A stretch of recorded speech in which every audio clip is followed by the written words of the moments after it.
Most people search this question late at night, alone with their phone, afraid to ask anyone in real life, typing quietly, "How many days of masturbation is safe?" And the truth is, this question is one of the most searched health questions in the world, because almost everyone does it at some point, yet almost nobody talks openly about it.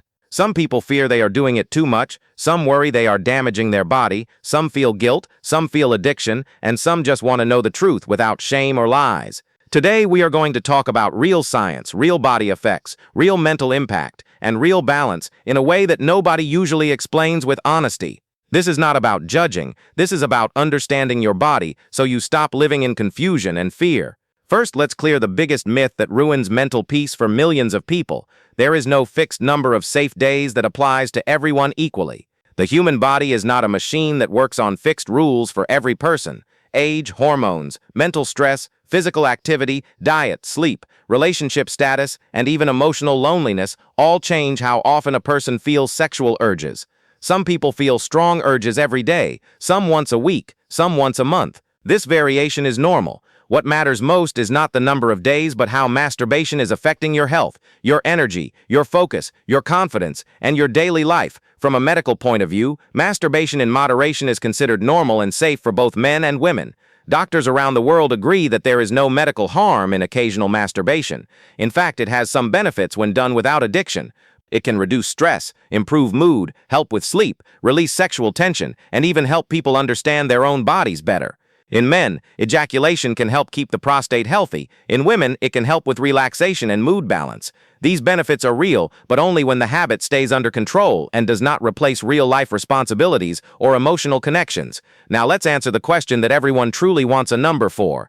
For many healthy adult men, masturbating 2 to 4 times a week is generally considered within a safe and normal range. For some, it might be once a day and still not cause any problem.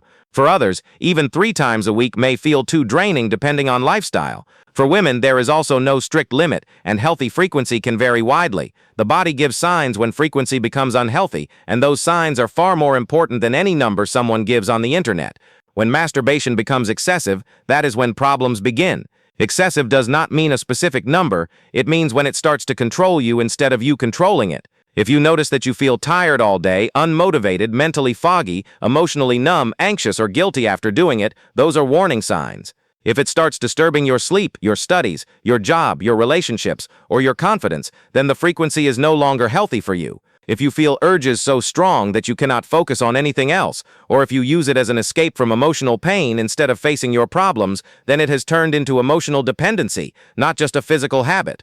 One myth that spreads fear everywhere is that masturbation automatically causes weakness, infertility, memory loss, hair fall, or extreme physical damage. Science does not support these extreme claims. Masturbation by itself does not directly cause infertility or permanent physical weakness. However, excessive masturbation combined with poor sleep, stress, bad diet, and addiction to explicit content can definitely drain energy levels, disturb hormone balance over time, reduce motivation, and affect mental clarity. So people who feel weak often are not weak because of ejaculation alone, but because of long-term lifestyle imbalance connected to how they are using it emotionally.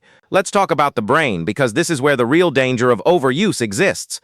Every time you masturbate, your brain releases dopamine, the pleasure chemical. Dopamine is the same chemical involved in social media scrolling, gaming, drugs, and sugar addiction. When the brain gets too much dopamine too frequently, it starts needing stronger stimulation to feel the same pleasure. This is why some people slowly feel bored with normal content and seek more extreme material. Over time, this can reduce interest in real relationships, reduce focus, cause social anxiety, and create emotional numbness. This is not because masturbation is evil, but because dopamine addiction changes how the brain rewards behavior. Another major issue people never discuss openly is emotional guilt. Many people grow up in cultures where sexual topics are treated as shameful, so after masturbation they feel deep regret, fear, and self-hate, even if their body is naturally healthy. This emotional guilt can be more damaging than the physical act itself. Constant guilt lowers self-esteem, creates anxiety, and can even push people into cycles of depression. So when asking how many days of masturbation is safe, it is also important to ask how your mind reacts after it. If your emotional health is being damaged, the habit needs to be examined.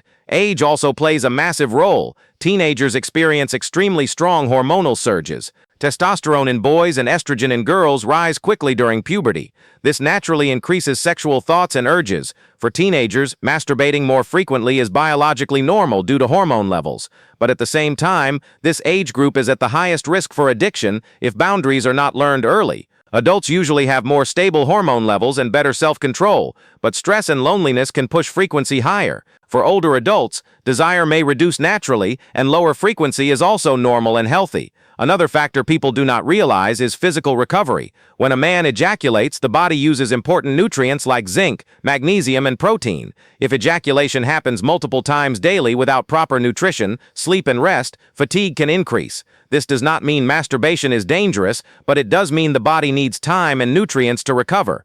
This is why many athletes and fitness experts advise moderation, not because it is forbidden, but because recovery matters for physical performance. Let's talk about relationships, because many people worry whether masturbation is harmful for married or committed partners. Masturbation itself does not automatically damage a relationship. In fact, for some couples, it can reduce pressure and performance anxiety. But when it starts replacing emotional connection, intimacy, and communication with the partner, then the relationship slowly weakens. If someone constantly chooses screens over real touch, real conversation, and real emotional bonding, distance grows. This is why balance is the real answer, not total control or total freedom. One of the most dangerous myths is that stopping masturbation forever will automatically turn someone into a superhuman with extreme power, success, and attraction. While discipline is powerful, extreme suppression without understanding often leads to frustration, anger, and emotional instability. The body has natural desires. Suppressing without control training is like holding a spring under pressure. Eventually, it explodes. This is why awareness and moderation work better than blind suppression. Now let's answer the question in the most honest way possible. Masturbation is safe as long as it does not cause physical pain, mental addiction, emotional distress, or damage to daily functioning. For many people, once every 2 or 3 days is considered balanced. For some, once a week is ideal. For some, even once a day works without negative effects. The real danger is not the number but the loss of control. The moment you feel you cannot stop even when you want to, that is when it becomes unsafe. Another critical topic is sensitivity and sexual performance. Excessive masturbation with strong grip and high stimulation can sometimes reduce sensitivity over time, leading to difficulty getting aroused with real partners. Some people experience delayed ejaculation or lower pleasure in real intimacy. This is not permanent in most cases, but it requires reducing frequency, retraining sensitivity, and allowing the nervous system to reset. Let's also discuss women, because they are often ignored in this conversation. Female masturbation is also normal and healthy in moderation. It helps reduce stress, improve sleep, and increase body awareness. Excessive use combined with compulsive behavior can also cause emotional dependency and numbness. Women also experience guilt and confusion due to societal silence. The same rules apply. If it interferes with daily life, mood, or relationships, it needs balance. If someone wants to reduce their frequency because they feel drained or addicted, the solution is not to fight urges with hate. The solution is to change the environment. Staying busy, doing physical activity, avoiding excessive isolation, reducing screen time late at night, improving sleep schedule, controlling explicit content exposure, and building real social connection all naturally reduce the urge. Urges grow strongest in loneliness, boredom, and emotional pain. Nutrition also matters more than people realize. Zinc, vitamin D, magnesium, omega-3, and protein support hormonal balance. Poor diet increases fatigue and weakens mental control. Exercise increases testosterone naturally and improves self-control. Proper sleep resets dopamine receptors and reduces addiction behavior. These factors decide your control power more than willpower alone. People often ask if it is dangerous to go many days without masturbation. From a medical perspective, not masturbating at all is also not harmful for most people. The body naturally reabsorbs unused sperm. Wet dreams may happen, which is the body's natural release system. There is no medical requirement to ejaculate at fixed intervals. The body intelligently manages itself when given balance. The most important but least discussed truth is this: masturbation itself is not the enemy, but lack of self-control is. When someone controls their habits, they feel powerful, focused, confident, and emotionally stable. When habits control the person, life slowly collapses mentally, even if the body looks fine. Many people watching this video may be silently struggling with addiction and shame. They might be trying to quit again and again, failing, feeling broken, and giving up on themselves mentally. The truth is, failure does not mean you are weak. It means your brain learned a shortcut to pleasure and now needs retraining. Retraining a wired habit takes time, not hatred. Progress is measured in control, not perfection. If you are watching this and wondering whether you are doing it too much, ask yourself 3 honest questions. Do I feel energetic and focused most days? Do I feel emotionally confident or secretly guilty and anxious? Do I control the habit, or does the habit control my attention and routine? Your answers will tell you more truth than any doctor's number ever will. In the end, the safest number of days for masturbation is the number that allows you to feel strong, focused, confident, emotionally balanced, and in control of your life. The moment it starts stealing your drive, your peace, your sleep, your confidence, or your relationships, that is your danger signal. Not tomorrow, not someday, that very moment. And the most powerful truth of all is this: self-control is built slowly, not suddenly. One day of discipline builds the next. One strong night builds a stronger week. One strong week builds a stronger mind. And a stronger mind always wins against any urge. There is something deeply important that almost nobody explains properly, and that is the difference between natural desire and compulsive behavior. Natural desire rises and falls with hormones, emotions, connection, and purpose. Compulsive behavior rises when the mind is empty, stressed, lonely, bored, or running away from pain. Many people believe they masturbate because they are too sexual, but the reality for most is that they masturbate because they are tired, lonely, anxious, overstimulated, or emotionally drained. The habit becomes a temporary escape, not a healthy release. That is why the same person can go days without it when life feels meaningful, but suddenly feel uncontrollable urges when life feels empty. This is also why simply counting how many days between masturbation never fully solves the problem. You can reduce the number but still feel mentally trapped, or you can masturbate occasionally and feel completely peaceful and in control. Safety is not just about your body. Safety is about your relationship with the habit. If your mind feels calm and steady around it, you are safe. If your mind feels desperate, impulsive, ashamed, or out of control, you are not safe, even if the frequency is low. One of the biggest fears men have is whether masturbation reduces testosterone. This fear spreads rapidly on social media with half-truths and fear-based content. The reality is that short-term ejaculation causes a very temporary change in hormone levels that returns to normal quickly. Masturbation does not permanently destroy testosterone. However, chronic sleep deprivation, stress, poor diet, obesity, and constant dopamine overload absolutely can lower testosterone over time.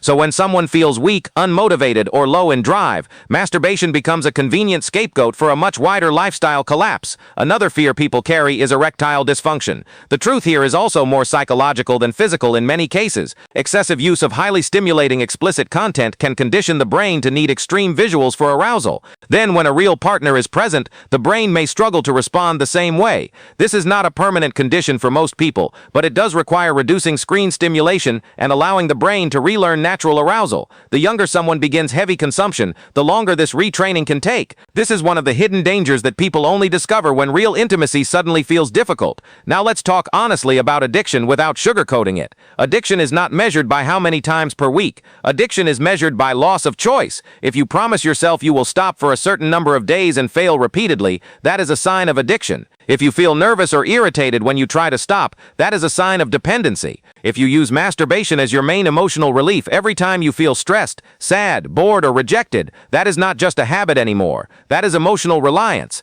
And emotional reliance always grows stronger if not consciously challenged. But here is the part that brings hope instead of fear. The brain is not your enemy. The same brain that learned this pattern can unlearn it. Neuroscience proves that the brain rewires itself through repetition. The more you practice control, the stronger the control network becomes. The more you practice impulsive release, the stronger the impulse network becomes. You are literally training your future behavior with today's choices. Every time you delay an urge, even for 10 minutes, you strengthen your ability to control the next one. This is real science, not motivation talk. Another topic that creates silent suffering is spiritual conflict. Many people believe masturbation is religiously forbidden. When those people fall into the habit, their guilt becomes 10 times heavier than the physical act itself. They start living with constant shame, self-hatred, and fear of punishment. Whether someone follows religion or not, crushing yourself with guilt only pushes the brain deeper into the same cycle. Real spiritual growth always focuses on repentance, self-improvement, patience, and mercy, not self-destruction.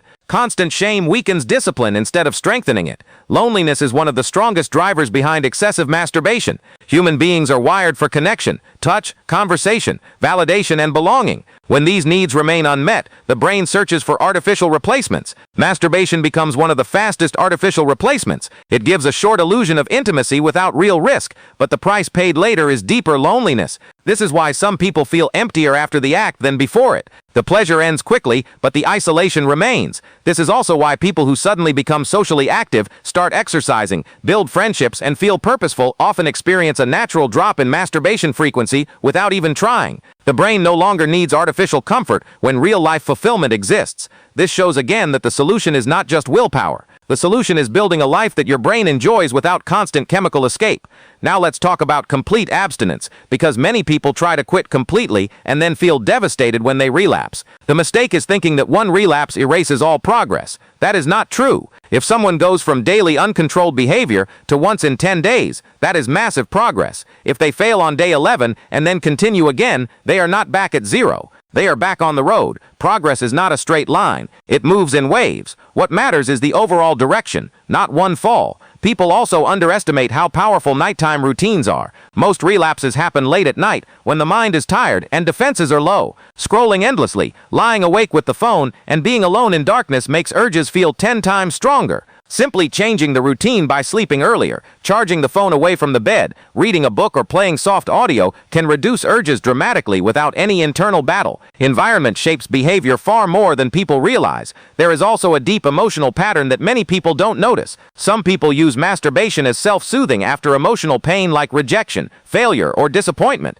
The brain links the habit with emotional relief. To break this cycle, new comfort sources must replace the old one. Talking to someone, journaling, working out, deep breathing, walking, or creative expression slowly teaches the brain that comfort does not only come from one place. One of the most dangerous lies people believe is that they are damaged forever. This lie ruins their hope and keeps them trapped. In reality, the body and brain are extremely resilient. Sensitivity recovers, dopamine balance recovers, motivation returns, confidence rebuilds, but recovery requires consistency, not perfection. It requires patience, not punishment. Now coming back to the original question in the deepest possible way, how many days of masturbation is safe is not answered by counting days, but by measuring control, peace, and balance. If someone masturbates once every few days and feels energetic, focused, connected, motivated, and confident, then they are safe. If someone masturbates rarely but feels trapped in guilt, anxiety, isolation, and obsession, then they are not safe mentally. Safety is a full life measurement, not a calendar measurement. There is also an important truth for married viewers. Many married people continue to masturbate out of stress, mismatch in desire, exhaustion, emotional distance, or habit. This is more common than people admit. The danger comes when it replaces communication instead of leading to it. Honest conversation, emotional connection, and mutual effort fix far more than silent habits ever will. Some people listening to this may feel defensive. Some may feel exposed. Some may feel relieved that someone finally spoke honestly without exaggeration or fear-mongering. All of these reactions are normal. This topic touches the deepest private part of human psychology. That is why it carries so much power over people's emotions, confidence, and identity. If you are trying to rebuild control, start with small rules. Do not aim for a lifetime target. Aim for one day. When that becomes easy, aim for 2. Build discipline slowly the way muscles are built, 1 rep at a time. Remove triggers. Fill time with activity. Strengthen the body. Calm the mind. Feed yourself properly. Sleep on time. Speak to real humans. Every one of these steps lowers urges naturally. If you fall, do not insult yourself. Self-hatred feeds the cycle more than pleasure ever did. Learn from the fall. Identify the trigger. Adjust the environment. Continue. The person who masters their urges is not the person who never feels temptation. It is the person who keeps standing up after falling and refuses to quit. A powerful life is never built by destroying desire. It is built by directing desire. The same energy that pushes you toward pleasure can push you toward success, strength, creativity, love, and achievement when controlled instead of suppressed. And this is the final truth that most people never hear clearly. Your urges do not make you weak. Lack of direction does. Your desires do not make you broken. Lack of purpose does. When your life gains meaning, your mind naturally gains control. Many people think they are fighting desire, but in reality, they are fighting loneliness, stress, fear, and emptiness. The urge is often not physical, it is emotional. It comes when you feel unseen, unheard, tired of pretending to be strong. And in those quiet moments, the brain looks for the fastest comfort it knows. But comfort that disappears in seconds leaves a heavier silence behind. Real strength is not in never falling. Real strength is in choosing again after every fall.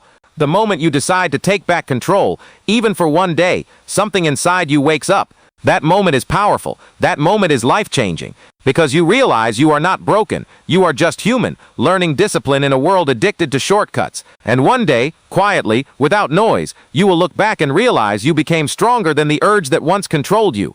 If this message touched your heart, don't keep it to yourself. Share it with someone who needs it today. Like this video so it reaches more people silently struggling, and subscribe to this channel because your journey to a stronger mind starts right here.